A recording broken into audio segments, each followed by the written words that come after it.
Bien, el día de hoy vamos a aprender sobre la biomecánica del hombro, músculos motores principales, origen, inserción e inervación. El texto guía es el test articular del Dr. Javier Daza Lesmes.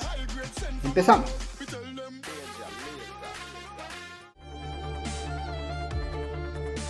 La articulación glenohumeral, formada por la cabeza del húmero y la cavidad glenoidea del escápulo.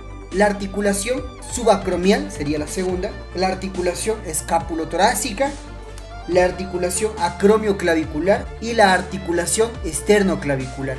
Articulación glenohumeral, articulación subacromial, articulación escapulotorácica, articulación acromioclavicular y articulación esternoclavicular. Primero tenemos la flexión, la extensión, la abducción o abducción lo mismo, tal vez para no confundirse, la aducción, rotación interna y rotación externa. Deltoides anterior, serrato, trapecio y el córaco braquial. Hablando del deltoides anterior, se origina en la cara anterior de la clavícula, en el borde superior del tercio externo y se inserta en la tuberosidad deltoidea cerca de la mitad de la diáfisis humeral en la cara externa. Está inervado por el nervio circunflejo, cuyas raíces son C5 y C6, serrato mayor o anterior. Se origina en las bandas individuales, en la cara anteroexterna y borde superior de cada una de las primeras 9 costillas. Ahí se origina. Se inserta primeramente en la cara costal del ángulo superior de la escápula. Asimismo, en la cara costal del borde vertebral de la escápula y en la cara costal del ángulo inferior de la escápula. Su inervación es por el nervio torácico y sus raíces son C5, C6 y C7. Ahora hablemos del trapecio. Se origina en el tercio lateral de la línea nucal, asimismo en las apófisis espinosas de C7 a T12. ¿Y dónde se inserta el trapecio? Tercio lateral de la clavícula, acromión y espina de la escápula. Y una vez más, para que quede grabado en la mente, se inserta en el tercio lateral de la clavícula, asimismo en el acromión y en la espina de la escápula. El trapecio está inervado por el nervio accesorio, cuyas raíces son C3 y también C4. Por último, tenemos el córaco braquial. Este músculo también realiza la flexión de hombro.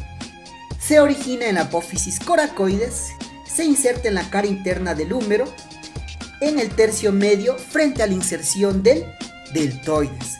La inervación de este músculo está dada por el músculo cutáneo, y al igual que lo que vendría siendo el deltoides anterior, sus raíces son C6 y C7. Y a diferencia de este, le inerva el nervio circunflejo o axilar al deltoides, y al córaco braquial, le inerva el músculo cutáneo, cuyas raíces son C6 y C7. Extensión de hombro. Los músculos motores que realizan dicho movimiento son dos: el deltoides posterior y el dorsal ancho. Comencemos. El deltoides posterior se origina en el borde inferior de la espina escapular y se inserta en la tuberosidad deltoidea cerca de la mitad de la diáfisis humeral en la cara externa, y su inervación es dada por el nervio circunflejo axilar, cuyas raíces son C5 y C6. El siguiente músculo que realiza la extensión del hombro es el dorsal ancho. El dorsal ancho se origina primeramente en las apófisis espinosas de las 6 últimas vértebras dorsales, todas las vértebras lumbrares y las sacras. Asimismo, en el tercio posterior de la cresta ilíaca, también en las últimas 3 o 4 costillas y algunas fibras del ángulo inferior de la escápula. Se inserta en el labio medial de la corredera bicipital del húmero.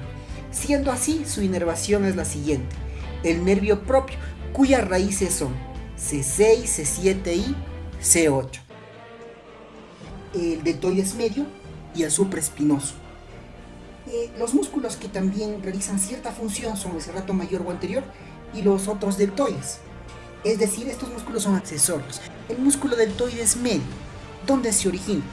Se origina en la superficie superior del acromión y se inserta en la tuberosidad deltoidea, cerca de la mitad de la diáfisis humeral en la cara externa. Está inervado por el nervio circunflejo axilar, cuyas raíces, al igual que los demás deltoides, son C5 y C6. Todos los deltoides están inervados por el nervio circunflejo axilar, cuyas raíces son C5 y C6. Entonces, se origina el supraespinoso en los 2/3 internos de la fosa supraespinosa de la escápula, es decir, por eso lleva ese nombre. Se inserta en la carilla superior del troquíter. ¿Cuál es su inervación? Está inervado por el nervio supraescapular, cuyas raíces son C5 y C6, al igual que en los deltoides. El nervio supraescapular tiene las raíces C5 y C6. Recapitulando, la abducción de hombro está dado por los siguientes músculos motores principales: deltoides medio y supraespinoso. El deltoides medio se origina en la superficie superior del acromion y se inserta en la tuberosidad deltoidea cerca de la mitad de la diáfisis humeral en la cara externa. Está inervado por el nervio circunflejo, cuyas raíces son C5 y C6. El siguiente músculo motor principal de la abducción es el supraespinoso, cuyo origen está dado en los 2/3 internos de la fosa supraespinosa de la escápula y se inserta en la carilla superior del troquíter, y está inervado por el nervio supraescapular, cuyas raíces son C5 y C6. La aducción está dada básicamente por dos músculos, que son el subescapular y el trapecio, pero el trapecio en relación a sus fibras medias. Comencemos. El subescapular se origina fosa subescapular en la cara costal en toda la superficie. ¿Dónde se inserta?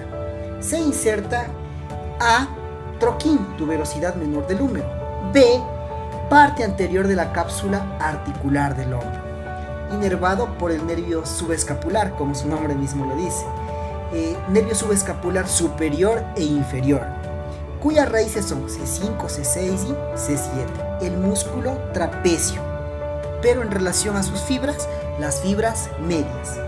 ¿Dónde se origina? Parte inferior del ligamento cervical posterior. También se origina en las apófisis espinosas de la séptima vértebra cervical y las 5 primeras dorsales. Se inserta en el borde interno del acromion y también se inserta en el borde superior de la espina de la escápula.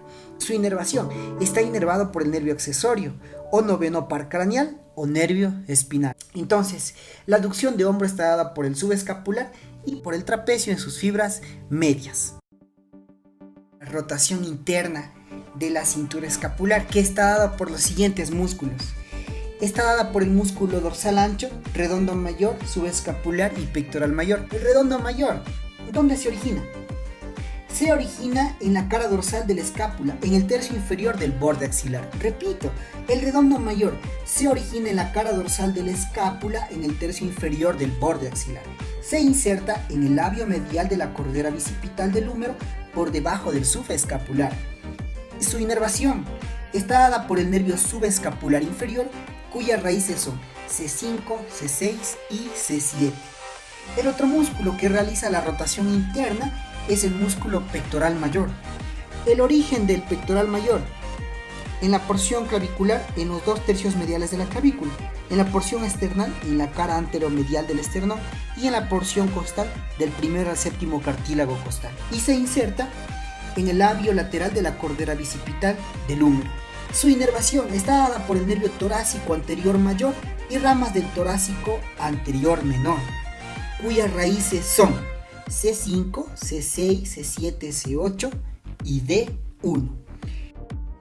La rotación externa del hombro está dada por los músculos motores principales redondo menor e infraespinoso. En relación al redondo menor, se origina en los 2/3 superiores del borde axilar de la escápula. Se origina en los 2/3 superiores del borde axilar de la escápula y se inserta en la carilla inferior del troquíter, por debajo del infraespinoso, cuya inervación está dada por el nervio circunflejo, cuya única raíz es C5.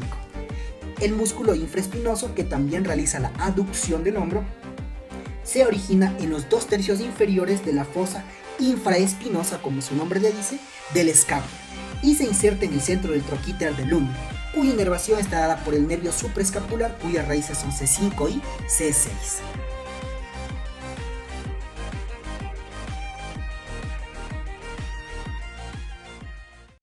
Bueno, ese era el video de hoy. Dale like Suscríbete y comenta el título para el próximo video.